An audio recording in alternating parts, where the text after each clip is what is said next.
Okay, so I'm gonna copy a course over.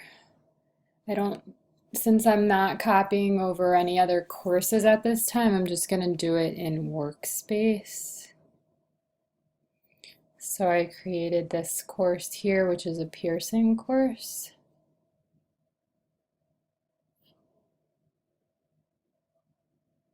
It's empty. And what I'm gonna do is I'm going to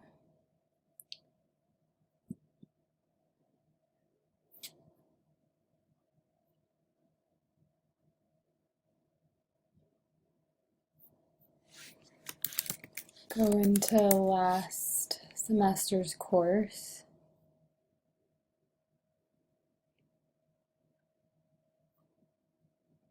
I'm gonna back up the whole course and I take everything off except include question bank and include activities and resources. Hit next.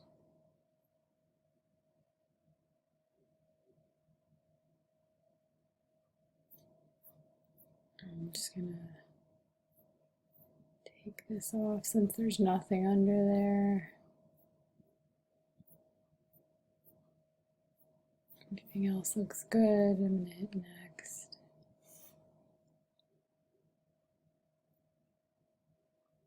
That's the file name. Perform the backup.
Okay, so then I'm gonna hit continue here. I'm gonna find it, so it's this one, 517. I'm gonna restore it.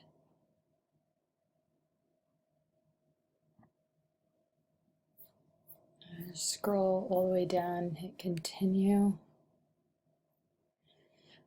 And we do it this way because most of our courses we don't even have a template of them. So that's what I'm going to be working on this semester. So we just copy from the semester before, the latest, or if it's a certain professor, then it would be the last time they taught it since they move things around and add things.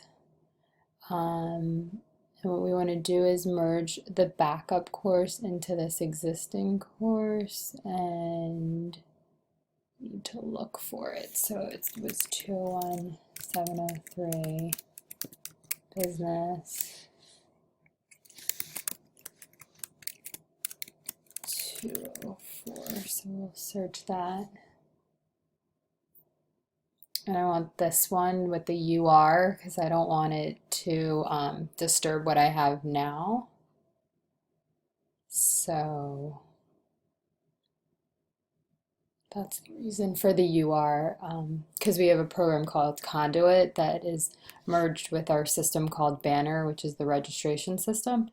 So if I didn't have the UR there, it would make another course and put everyone who was enrolled into that course. So just in case you wanted to know why there was a UR there. This is just for the purpose of showing you how I copy these courses. So I'm going to hit continue here. And then I don't touch anything, I just hit next.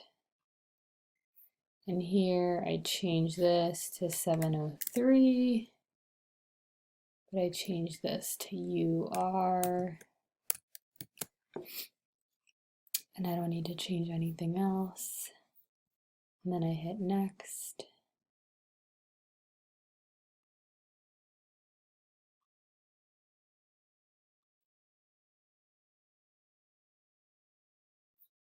And then you just hit perform restore.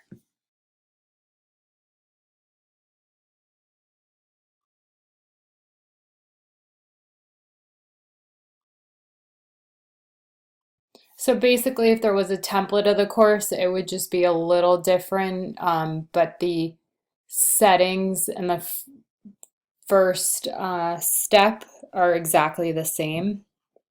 So it was just to leave the quizzes and the activities and resources. Those were the only two check marks. But other than that, I think there's just a couple of different steps, but nothing about checking off anything. Those are the only checking off instances in this process. So maybe on that list, there's something that's not being checked. And that's why we're having all these e-text issues. I'm not sure. And this process takes a little bit. So, and the internet is really strong here. So it should finish quicker than usual.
Okay, so it just finished. I stopped the recording and I just started over, um, or picked up from where we left off. So it just said 100%, and now it's just saying that the course was restored successfully. So I'm going to hit continue, and I have my course, which has the UR in it and everything copied over. If we just turn the editing on, we'll see everything.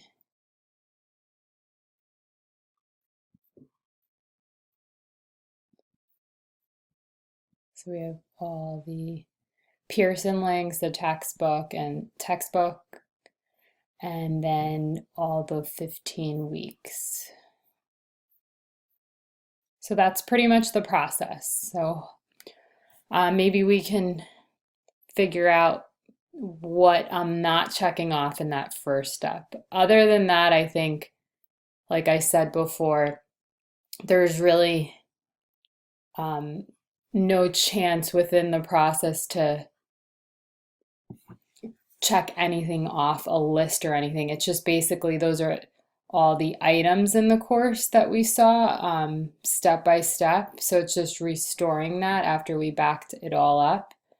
I uncheck the library at the end because sometimes when libraries are empty and we leave them there, it messes the copy up. So that's why in that at one point I did check off the library at the end just because it had nothing underneath it.